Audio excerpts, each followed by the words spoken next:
लखनौ नावाची एक महिला होत्या त्यांच्या बाजूने लावला होता आणि सुप्रीम कोर्टाने तो निकाल लावल्यानंतर राजीव गांधींनी खासदारकी तो लोकसभेमध्ये बहुमताच्या आधारावरती तो सुप्रीम कोर्टाचा निकाल म्हणजे ज्या बाईला न्याय मिळाला होता तो काढून टाकला आणि त्या मुस्लिम महिलेला कधी न्याय मिळू शकला नव्हता एका छोट्या पोटगीसाठी.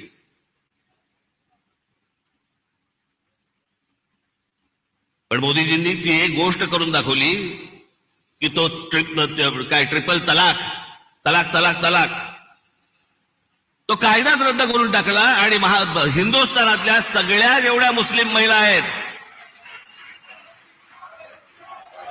त्यांच्यामध्ये एक समाधानाचं वातावरण झालं की रात्री आपला नवरा आला, शुद्धीत आहे का बेशुद्धीत आहे माहित नाही, पण समजा उद्या तलाक तलाक तलाक बोलला तर करायचं काय पुढे, पण तो विषयच बंद करून टाकला. मला असं वाटतं की हे अनेक गोष्ट अन्नधान्य पुरवण्यापासून लस देण्यापासून अनेक गोष्टी झाल्या, पण मी या सगळ्या गोष्टींना सर्वात धाडसी निर्णय मानतो. ही गोष्ट करून घेणं इतकी वर्ष जी होऊ शकली नाही ती गोष्ट मला असं वाटतं करून घेणं हे मला असं वाटतं की सगळ्यात महत्वाची गोष्ट आहे असं मला वाटतंय. अनेक योजना राबवल्या गेल्या अनेक वर्षांमध्ये. आज मोदीजी मी फक्त आपल्या समोर उभा आहे पुढच्या 5 वर्षासाठी. या पुढच्या 5 वर्षामध्ये आमच्या सर्वांच्या महाराष्ट्राच्या आपल्याकडनं अनेक अपेक्षा आहेत. त्या मला फक्त अपेक्षा आपल्या समोर फक्त बोलून दाखवायच्या आहेत. याच्यापेक्षा मला कुठचंही लंबचौडं भाषण नाही करायचंय. त्यातली पहिली अपेक्षा आहे की गेले अनेक वर्ष खितपत पडलेला मराठी भाषेला अभिजात भाषेचा दर्जा मिळावा. ही गोष्ट आपण पंतप्रधान झाल्यानंतर मराठीला तो सन्मान मिळेल अशी मी मोदीजींकडे अपेक्षा व्यक्त करतो आणि ती होईल, तितक्याच धाडसाने ती होईल अशी मला खात्री आहे.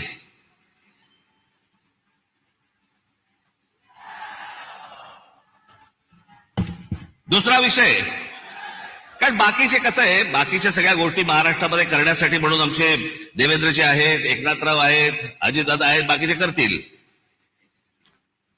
पण या देशाच्या अभ्यासक्रमामध्ये या देशावरती साधारणपणे 1000 वर्ष परकीयांनी राज्य केलं, पण त्या 1000 वर्षामधली 125 वर्ष हे मराठा साम्राज्य होतं या संपूर्ण हिंद भूमीवरती. त्या मराठा साम्राज्याचा इतिहास हा शालेय शिक्षणामध्ये मुलांना लहानपणापासून शिकवला जावा की जेणेपासून हा देश कसा उभा राहिला हे या अख्ख्या देशातल्या मुलांना आणि भविष्यातल्या पिढ्यांना कळेल.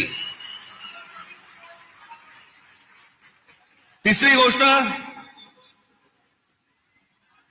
समुद्रामध्ये शिवछत्रपतींचा पुतळा कधी उभा राहील नाही राहील मला माहिती नाही, पण माझी विनंती आहे की आमच्या शिवछत्रपतींची खरी जर स्मारकं कुठची असतील तर आमच्या शिवछत्रपतींचे गड किल्ले आहेत.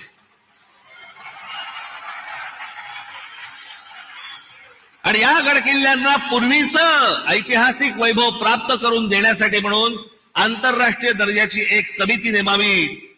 भविष्यातल्या येणाऱ्या पिढ्यांना, या देशातल्या पिढ्यांना कळेल की आमचा राजा कोण होता आणि त्यांनी काय इतिहास गाजवला हे त्या आमच्या गड किल्ल्यांवरनं कळेल. याच्यासाठी म्हणून आपल्याकडनं गोष्ट व्हावी अशी माझी अपेक्षा आहे.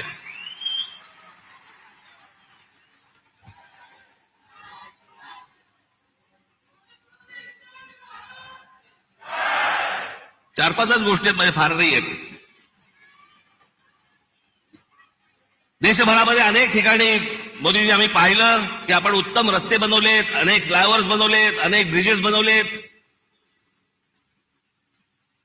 माझी आपल्याला कळकळीची विनंती आहे की गेल्या 18-19 वर्ष आमचा मुंबई गोवा महामार्ग हा अजूनही तसाच आहे, अजूनही तसाच खड्ड्यामध्ये आहे. तो लवकरात लवकर व्हावा अशी माझी आपल्या सर्वांना विनंती आहे.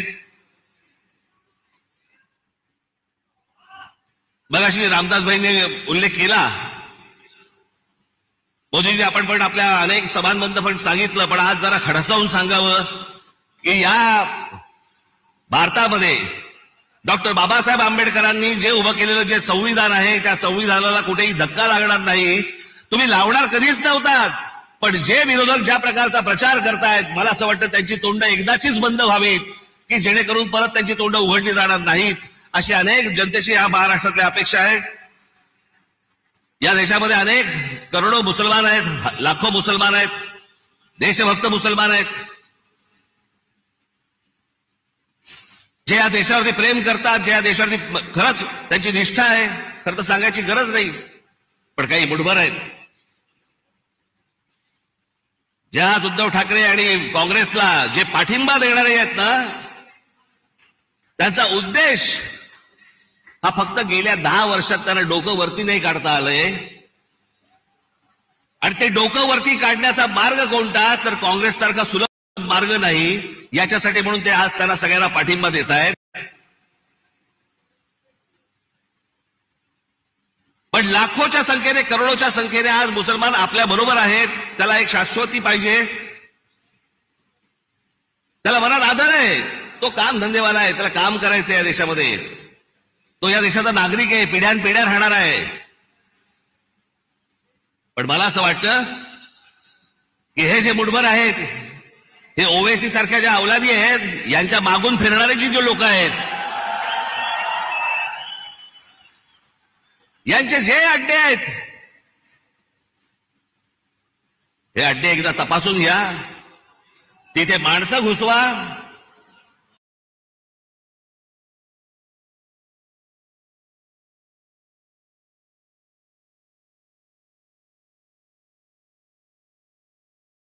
देशाचं सैन्य घुसवा, चांगली कशी होईल याच्यासाठी म्हणून आपण पाहावं. एवढ्याच फक्त मी आज अपेक्षा आपल्या समोर घेऊन आलो होतो. बाकी भविष्यातला येणारा हिंदुस्थान हा आपल्या हातून उत्तम पद्धतीने मोठा हो, जगात मोठा हो, घडो, ही एक आशा अपेक्षा बाळगतो आणि आपल्या सर्वांची मी रजा घेतो. धन्यवाद. जय हिंद, जय महाराष्ट्र. धन्यवाद राज साहेब. देवी और सज्जनों, करोड़ों नागरिकों के मन की और दिल की बात जानने वाले, उनके जीवन में बुनियादी तौर पर परिवर्तन लाने वाले, विकास की गंगा भारत के घर घर में पहुंचाने वाले, आधुनिक युग के भगीरथ, देश की आशाओं की उम्मीद जिनके मजबूत कंधों पर टिकी हुई है, आधुनिक विश्व के सबसे बड़े लोकतंत्र के सबसे यशस्वी लोकप्रिय प्रधानमंत्री माननीय श्री नरेंद्र मोदी जी से मैं सविनय प्रार्थना करती हूं कि वे उनकी ओजस्वी वाणी और बहुमोल विचारों से हमें अनुग्रहित करें.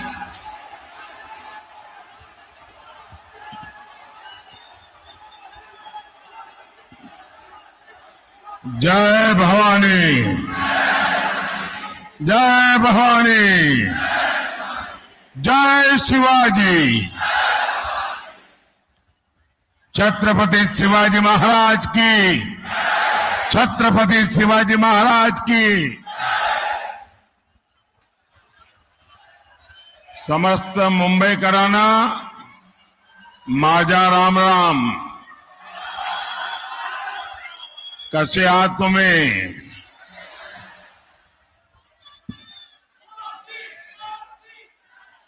आप सभी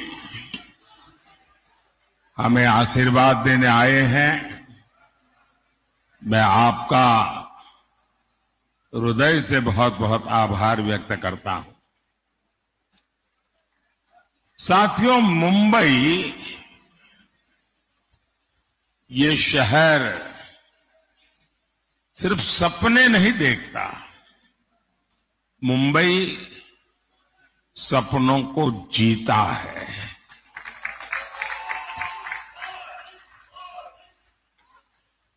कुछ कर गुजरने का संकल्प लेकर चलने वालों को मुंबई ने कभी निराश नहीं किया है.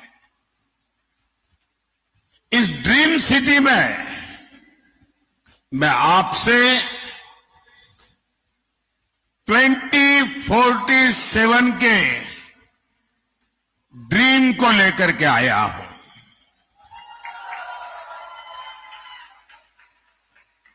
एक सपना है देश का एक संकल्प है देश का, हम सब ने मिलकर विकसित भारत बनाना है और इसमें मुंबई की बहुत बड़ी भूमिका है। साथियों, आप मुंबई के लोग रफ्तार की कीमत सबसे ज्यादा समझते हैं। भारत के साथ आजाद हुए कितने ही देश हमसे आगे निकल गए। हम क्या किसी से कम थे? फिर कमी कहां थी? कमी उस सरकार में थी जिसने भारतीयों के सामर्थ्य पर भरोसा नहीं किया, विश्वास नहीं किया। और मैंने ऐसे ऐसे प्रधानमंत्री देखे हैं और मैं आप सबको कहूंगा, मुंबई वालों को, कि यूट्यूब पर जाकर के लाल किले से अब तक कौन प्रधानमंत्री क्या बोले हैं सारा अवेलेबल है। आप हैरान हो जाएंगे। एक वो भी वक्त था जब देश के प्रधानमंत्री लाल किले से हम भारतीयों को आलसी कहकर पुकारते थे।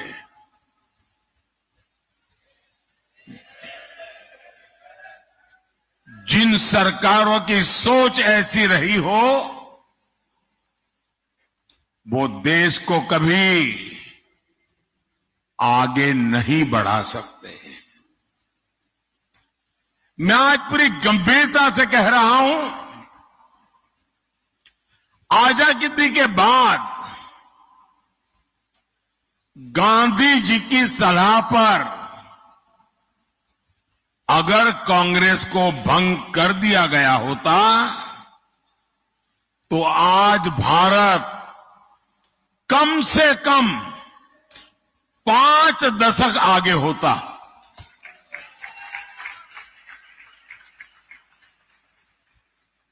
आजादी के बाद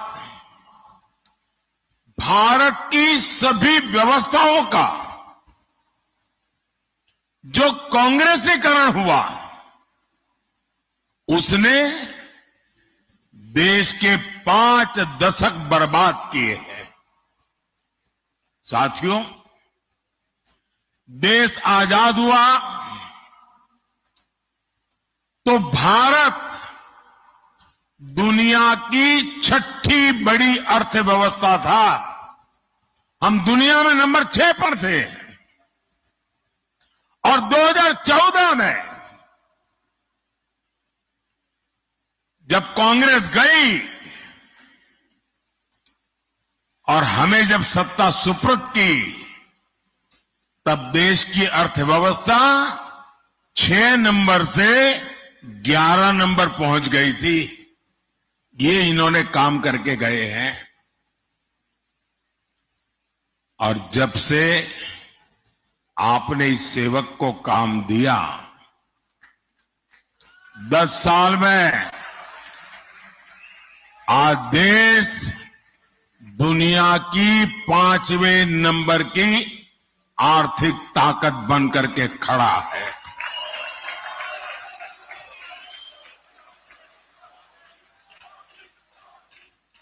आज भारत में, मुंबई में रिकॉर्ड इन्वेस्टमेंट आ रहा है और मेरी गारंटी है कि कुछ ही सालों में जब मैं आपके बीच आऊंगा तो हम दुनिया की तीसरी बड़ी आर्थिक ताकत बन चुके होंगे।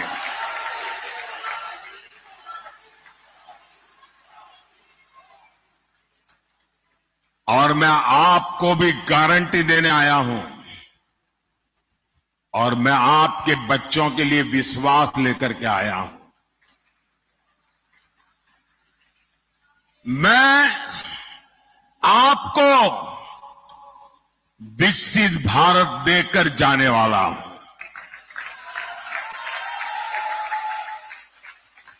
और इसलिए मोदी 24/7 फॉर 2047 के मंत्र के साथ हर पल आपके नाम, हर पल देश के नाम जी जान से जुटा है। साथियों, कुछ लोग कहते हैं कि मोदी जो ये कहता है वो असंभव है। निराशा की गर्त में डूबे हुए लोग उनमें आशा का संचार करना लोहे के चने चबाने का काम होता है। और इसलिए निराशा को पाल करके बैठे हुए लोग हर पल हर चीज असंभव ही अनुभव करते हैं। वो लोग हैं जिनको लगता था राम मंदिर भी उनको असंभव लगता था।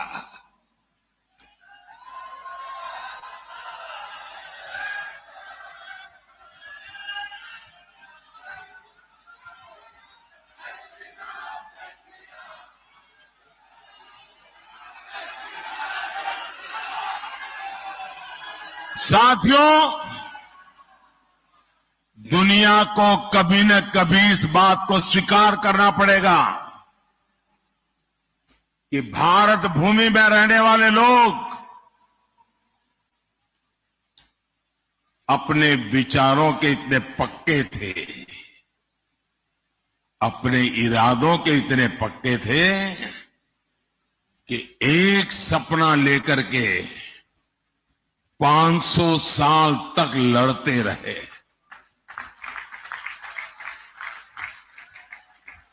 ये छोटा इतिहास नहीं है। 500 साल का अविरत संघर्ष, अनेक पीढ़ियों का संघर्ष, लाखों लोगों का बलिदान और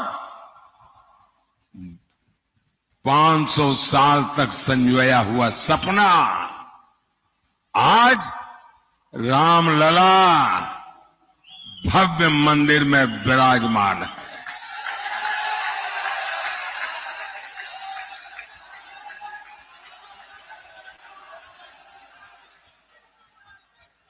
ये निराशा की गर्त में डूबे हुए वो लोग हैं जिनको आर्टिकल 370 का हटना भी असंभव लगता था।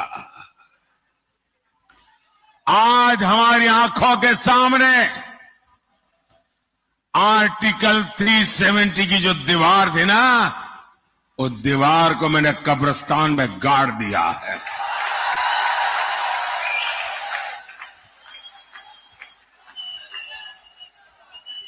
और जो सपने संजो रहे हैं कि वे कभी 370 पुनर्जागरण करेंगे, फिर से लगाएंगे, वो कान खोल करके सुन ले।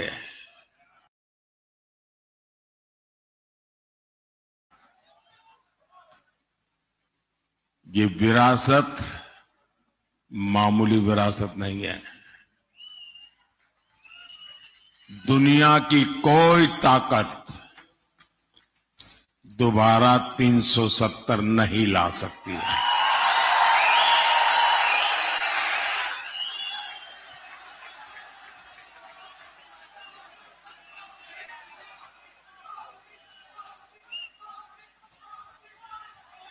साथियों, हमारा देश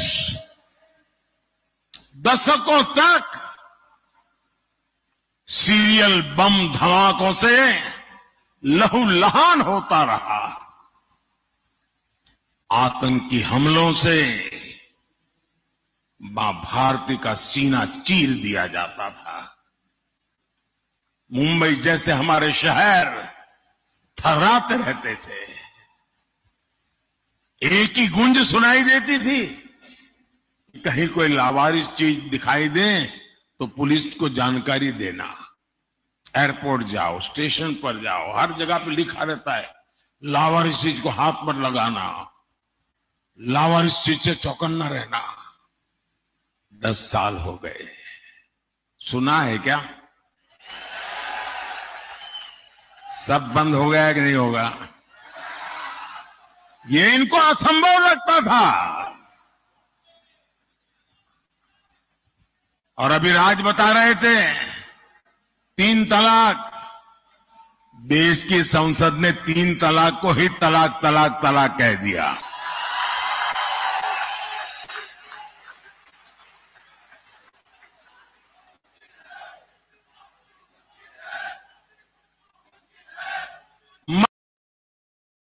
महिलाओं को 33% आरक्षण, 40 साल तक इंतजार करते रहे लोग।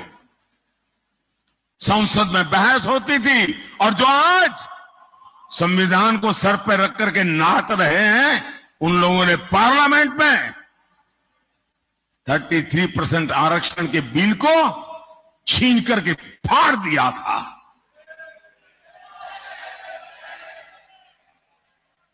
इन सब की छाती पे बैठ करके आरक्षण हुआ कि नहीं हुआ?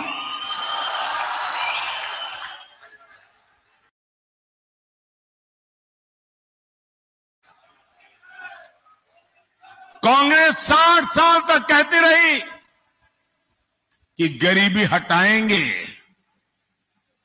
और इनकी तो फैशन थी। और आप सचमुच में थोड़ा जो हिस्ट्री में रुचि रखते हैं जरा देख लीजिए। आप लाल किले से इन प्रधानमंत्रियों के भाषण सुनेंगे और इन परिवार के सभी प्रधानमंत्रियों के भाषण सुनेंगे, तो उनके 20-25 मिनट के भाषण में 10 मिनट वो गरीबी पर बोलते थे। और कोई भी चुनाव का उनका भाषण सुन लीजिए, वो गरीब गरीब गरीब गरीब गरीब गरीब गरीब गरीब गरीब गरीब गरीब गरीब गरीब गरीब गरीब गरीब गरीब गरीब गरीब माला ही जपते रहते थे।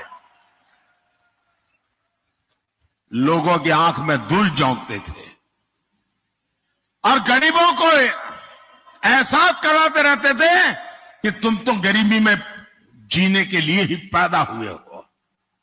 इस देश में गरीबी को हटाना असंभव लगता था।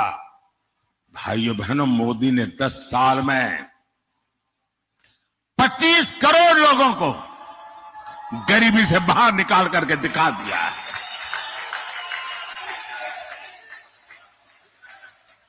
जो असंभव लगता था वो संभव हुआ कि नहीं हुआ? संभव हुआ कि नहीं हुआ? ये किसने संभव बनाया? ये किसने संभव बनाया? ये किसने संभव बनाया? कौन सी ताकत है जिसने ये किया है? ये कौन सी ताकत है? मोदी नहीं, ये आपके वोट की ताकत है ना, इसके कारण हुआ। ये आपके वोट का सामर्थ्य है। और इसलिए मैं, जो अपने बच्चों का उज्जवल भविष्य चाहते हैं, जो शांति और सुरक्षा चाहते हैं, जो विकास के अनगिनत अवसर चाहते हैं, जो भारत को विश्व में माथा ऊंचा करके जीने वाला देश के रूप में देखना चाहते हैं, ऐसे हर नागरिक को कहता हूं, जरा घर से बाहर निकलिए और अपने वोट का उपयोग कीजिए।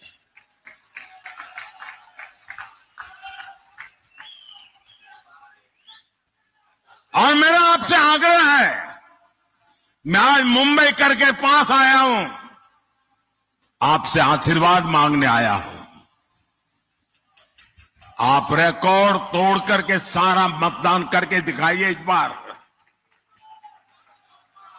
और जब मतदान करने के लिए घर से निकले ना, तो याद करना, कभी वो बम धमाके हुआ करते थे, सुबह घर से निकलते थे तो शाम को जिंदा लौटेंगे कि नहीं लौटेंगे इसका कोई विश्वास नहीं था। आज गर्व के साथ आपकी बेटी शाम को आनंद से घर लौट सकती है, ये याद करके जाना। और कमल पे और मेरे साथियों के जो सिंबल है उन पे अपना बटन दबा करके मोदी को जरा मजबूत कीजिए।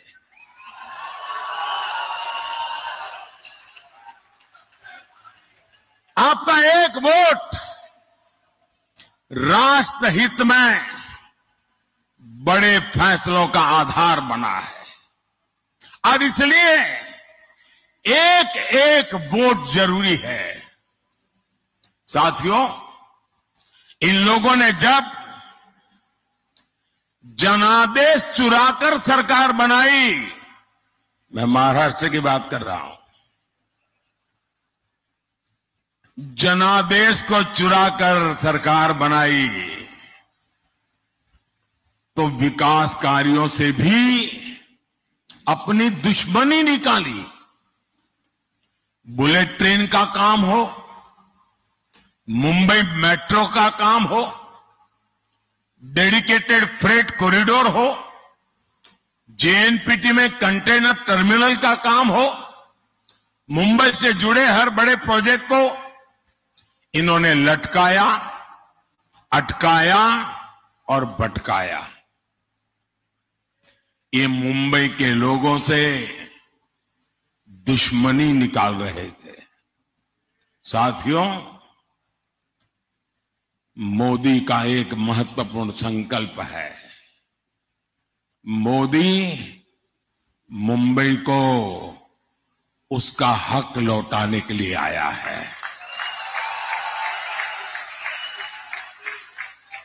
आज दुनिया का आधुनिकतम इंफ्रास्ट्रक्चर मुंबई को मिल रहा है।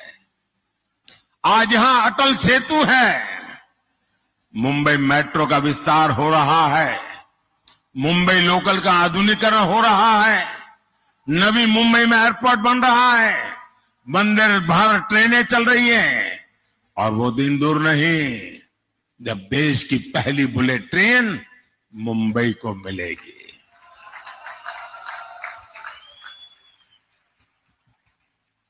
साथियों,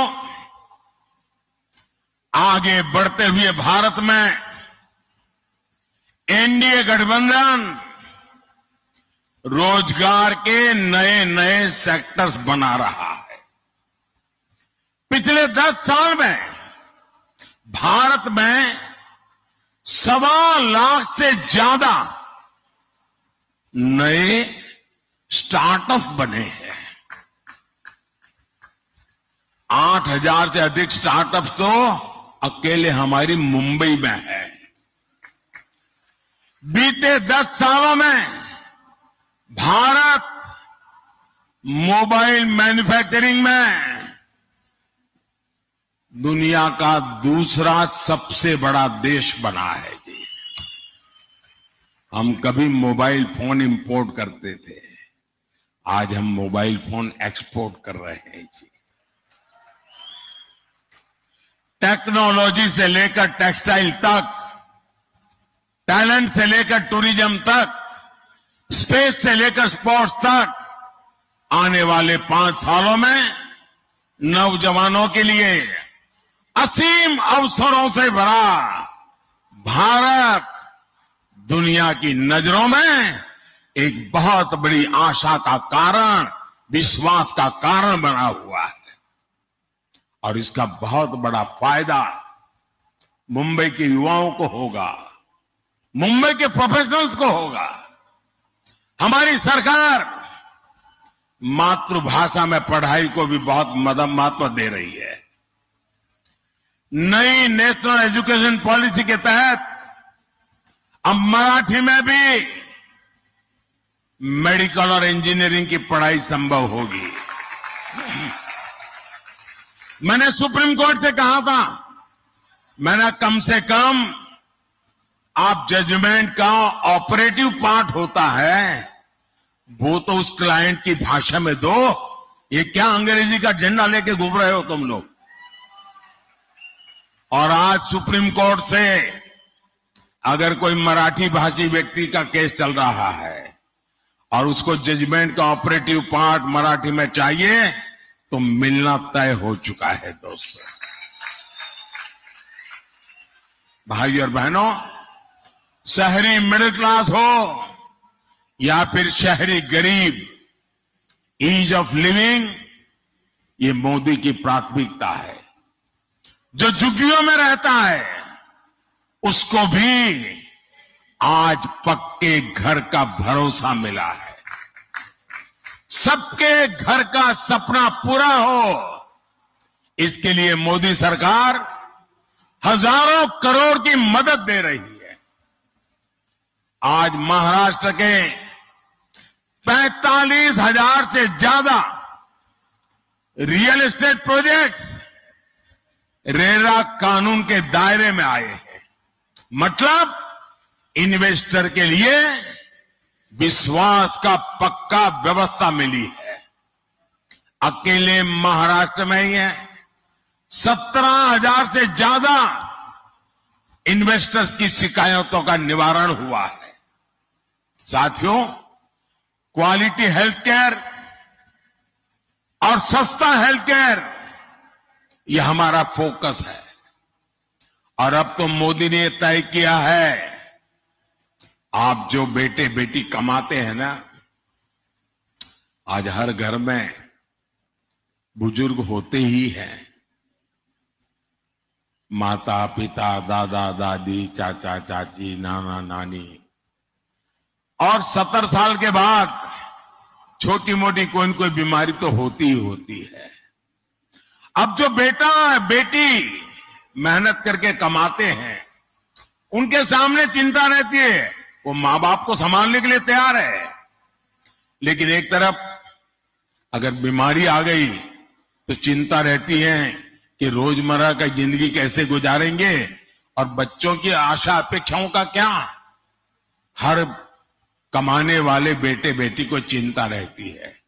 मोदी ने तय किया है, कोई भी व्यक्ति, हिंदुस्तान का कोई भी व्यक्ति जो 70 साल से ऊपर है, अब उनके बीमारी में उनके इलाज की चिंता उनके बेटी बेटी पर नहीं रहेगी। ये जिम्मा मोदी संभालेगा।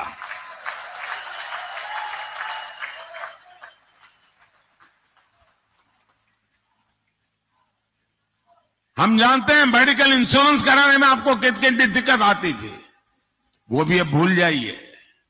अब मोदी आपके बुजुर्ग माता पिता का अस्पताल में इलाज कराएगा और वो भी मुफ्त। भाई और बहनों, 10 साल पहले तक सामान्य गरीब और मिडिल क्लास के लिए बैंक लोन सपना होता था। आज बिना गारंटी का लोन मिल रहा है। पहले फुटपाथ पर रेहड़ी पर काम करने वालों को बैंक के दरवाजे तक जाने की हिम्मत नहीं थी। जिनको कोई नहीं पूछता था, मोदी उनको पूजता है। और मैं हमारे शिंदे जी वगैरह का आभार व्यक्त करता हूं कि एक आध साल पहले मुझे यहां बुलाया था और करीब 1 लाख रेहड़ी पटरी वाले भाई बहन इकट्ठे हुए थे और उनको हजारों करोड़ रुपया बैंक से लोन मिला था। उनकी पूरी जिंदगी बदल गई। वरना पहले क्या था, रेहड़ी पटरी वालों को साहूकार के प्याज से बहुत महंगे ब्याज में पैसे लेते थे और कारोबार में से ज्यादा पैसा ब्याज में चला जाता था। आज उनको बैंक से लोन मिलता है। और गारंटी कौन देता है? गारंटी मोदी देता है। बिना गारंटी पैसे मिलता है। और ये मेरे रेहड़ी पटरी वाले भाई बहन पाई पाई समय पर चुकता करते, बैंकों पर कोई बोझ नहीं होने देते। साथियों, मोदी के पास 10 साल का रिपोर्ट कार्ड है और 25 साल का रोड मैप भी है। और दूसरी तरफ इंडी गठबंधन वालों के पास क्या है? जितने लोग उतनी बातें, जितने दल उतनी घोषणाएं, और जितने दल उतने प्रधानमंत्री। कांग्रेस के माओवादी मैनिफेस्टो में जितनी घोषणाएं हैं, अगर उनका हिसाब लगाएं तो देश दिवालिया हो जाएगा। इनकी नजर हमारे मंदिरों के सोने पर है, इनकी नजर महिलाओं के मंगलसूत्र पर है। इन लोगों ने 50% इनहेरिटेंस टैक्स का आइडिया फ्लॉट किया है, यानी आप अपने बच्चों को अपनी विरासत नहीं दे पाएंगे। आपने कितनी मेहनत करके कितना ही कमाया हो, इकट्ठा किया हो, आधा ये सरकार छीन लेना चाहती है, आपको बच्चों को नहीं देने देगी। ये आपकी प्रॉपर्टी का एक्सरे करके अपने वोट बैंक को, जो वोट जिहाद करते हैं ना, उनको देने के लिए वो निर्णय कर चुके हैं। साथियों, ये इनके इरादे बड़े खतरनाक है। कांग्रेस के लिए ये अस्तित्व बचाने की लड़ाई है, वो किसी भी हद तक जा सकती है। साथियों, मुंबई तो भारत का इकोनॉमिक पावर हाउस है। आप देखिए, 10 साल पहले शेयर बाजार कहां था और आज कहां है। आज देश के लाखों लाख छोटे छोटे निवेशक बाजार से जुड़े हैं। दुनिया के 4th लार्जेस्ट स्टॉक मार्केट पर देश दुनिया का भरोसा बढ़ता जा रहा है। इंडी अगाड़ी वाले जो साजिश से रच रहे हैं, उसका एक मकसद इस भरोसे को भी तोड़ना है। मैं आपको सावधान कर रहा हूं, कांग्रेस और इंडी अगाड़ी की माओवादी इकोनॉमिक्स मुंबई के पहिए ही जाम कर देगी। दोस्तों, मैं कल्पना करता हूं कि इनकी सोच देश के लिए कितनी बड़ी भयंकर आर्थिक स्थिति पैदा कर सकती है। साथियों, मुंबई चैत्य भूमि से प्रेरणा पाती है। ये भी हमारी सरकार है जिसने चैत्य भूमि सहित देश दुनिया में बाबा साहब के पंच तीर्थ विकसित किए हैं। साथियों, शिव तीर्थ की इस भूमि में यहां कभी बाबा साहब ठाकरे और वीर सावरकर की हुंकार गूंजी थी, लेकिन आज विश्वासघाती अगाड़ी को देखकर उनकी आत्मा को कितना दुख होता होगा। ये नकली शिवसेना वाले, इन्होंने बाला साहब को धोखा दिया, इन्होंने शिव सैनिकों के बलिदान को धोखा दिया। सत्ता के लिए ये राम मंदिर को गाली देने वालों के साथ चले गए। सत्ता के लिए ये मुंबई हमले के बाद पार्टी कर रहे लोगों के साथ चले गए। जो कांग्रेस दिन रात वीर सावरकर को गालियां देती है, आज उसकी गोद में बैठे हैं। और मैं एनसीपी के नेता को चुनौती देता हूं, आप राहुल से बयान करवाइए कि वो जीवन में कभी भी वीर सावरकर का अपमान नहीं करेगा। जब एक बयान करवा दीजिए। अभी उन्होंने चुनाव के लिए चुप करवाए, ताला मारा है उसको, लेकिन जरा बुलवा दीजिए एक बार कि मैं जीवन भर वीर सावरकर के खिलाफ एक शब्द नहीं बोलूंगा, जरा एक बार बुलवा लीजिए उनको। वो नहीं कर सकते क्योंकि उनको पता है चुनाव खत्म होते ही फिर से वीर सावरकर को गालियां देना शुरू करने वाले हैं। साथियों, महाराष्ट्र की मिट्टी के साथ धोखा करने वाले लोग, महाराष्ट्र के गौरव को ठेस पहुंचाने वाले लोग, साथियों, वो भी एक वक्त था कभी शिवसेना की पहचान यहां घुसपैठियों के खिलाफ खड़े होने की थी। आज वही नकली शिवसेना सीएए का विरोध कर रही है। इनको अब हिंदुओं, बौद्ध, जैन, सिख शरणार्थियों को नागरिकता देने पर भी आपत्ति है। हिंदुस्तान में ऐसा हृदय परिवर्तन किसी पार्टी का नहीं हुआ जैसा अभी की नकली शिवसेना का हुआ है। साथियों, अपने वोट बैंक को खुश करने के लिए, तुष्टीकरण के लिए इस पूरी अघाड़ी ने पूरी मुंबई को, पूरे देश को धोखा दिया है। जिस कसाब ने मुंबई करों को दहलाया, इस शहर को खून से रंग दिया, ये लोग उसको क्लीन चिट दे रहे हैं। जिस पाकिस्तान की आज दुनिया में कोई नहीं सुन रहा, ये अघाड़ी वाले सर्जिकल और एयर स्ट्राइक पर उसी पाकिस्तान की भाषा बोल रहे हैं। ये हमारी सेना को झूठा करार दे रहे हैं। छत्रपति शिवाजी महाराज की इस धरती का इससे बड़ा अपमान और क्या होगा। साथियों, इंडिया गाड़ी वाले लगातार बाबा साहब आंबेडकर का, हमारे संविधान का भी अपमान कर रहे हैं। बाबा साहब धर्म के आधार पर आरक्षण के खिलाफ थे। पूरी संविधान सभा एक मत हुई थी कि हमारे देश में धर्म के आधार पर आरक्षण नहीं होगा, लेकिन इंडिया गाड़ी वाले दलित, पिछड़े, आदिवासियों के हक का आरक्षण छीनकर धर्म के आधार पर वोट जिहाद करने वालों को देना चाहते हैं। सत्ता के लिए इनकी धोखेबाजी नहीं चलेगी। आर्टिकल 370 हटाकर देश में एक संविधान लागू कराने वाला मोदी संविधान का सबसे बड़ा रक्षक है।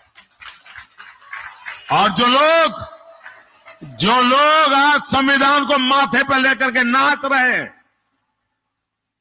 उन्होंने पहले संविधान के शरीर को तोड़ा। हमारे संविधान की जो पहली प्रत है, उसमें एक हिस्सा है संविधान के संबंध में लिखा हुआ बातें, दूसरा उसमें चित्रकाम है। वो सब मिलाकर के एक संविधान बना है। और इन चित्रों में हजारों साल की हमारी विरासत को चित्रांकित किया गया है। इन्होंने पहला काम किया, पंडित नेहरू ने वो चित्र वाला संविधान अलमारी में रख दिया और सिर्फ बाद में उसकी आत्मा को उन्होंने चूर चूर कर दिया। अब ये लोग संविधान की पीठ पे छुरा भोंकने की कोशिश कर रहे हैं। मैं कांग्रेस को किसी दलित, पिछड़े, आदिवासी का आरक्षण कभी भी छीनने नहीं दूंगा। और ये मोदी की गारंटी है। भाइयों बहनों, मैंने लाल किले से कहा था, यही समय है, सही समय है, ये भारत का समय है। इस समय का चक्र तेजी से चलता रहे, इसकी बहुत बड़ी जिम्मेदारी मुंबई की है। हर मुंबई को मतदान करना है, सारे रिकॉर्ड तोड़ने हैं। भाजपा और शिवसेना के हमारे सारे उम्मीदवारों को विजयी बना करके दिल्ली भेजना है। हमारे एनसीपी के साथियों को, मैं नकली वालों की बात नहीं कर रहा, मुंबई नॉर्थ लोकसभा से श्रीमान पीयूष गोयल जी,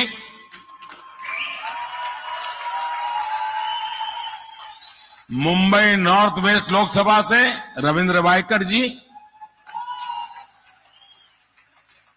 मुंबई नॉर्थ ईस्ट लोकसभा से मिहिर कोटेचा जी,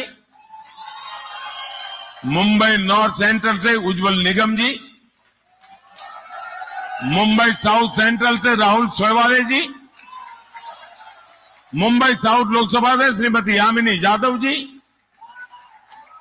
इन सभी के पक्ष में 20 मई को ज्यादा से ज्यादा मतदान करना है। और जब आपको वोट देंगे ना आप इनको, वो वोट सीधा का सीधा मोदी के खाते में जाएगा।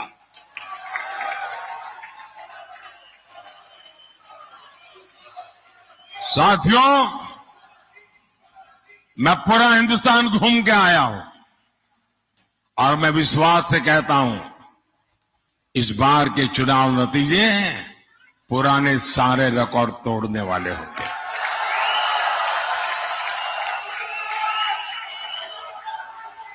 भारत एक बहुत बड़ी शक्ति के रूप में उभरेगा। 4 जून, और इसलिए साथियों आप सबका सक्रिय सहयोग, मेरे साथ बोलिए भारत माता की, भारत माता की, भारत माता की। बहुत बहुत धन्यवाद।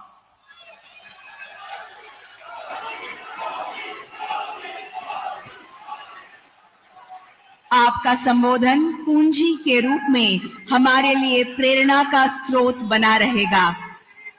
नव भारत के जनक माननीय मोदी जी का प्रति मैं आभार प्रकट करती हूं। बहुत बहुत धन्यवाद। देवी और सज्जनों, हम सब मोदी जी का परिवार अब की बार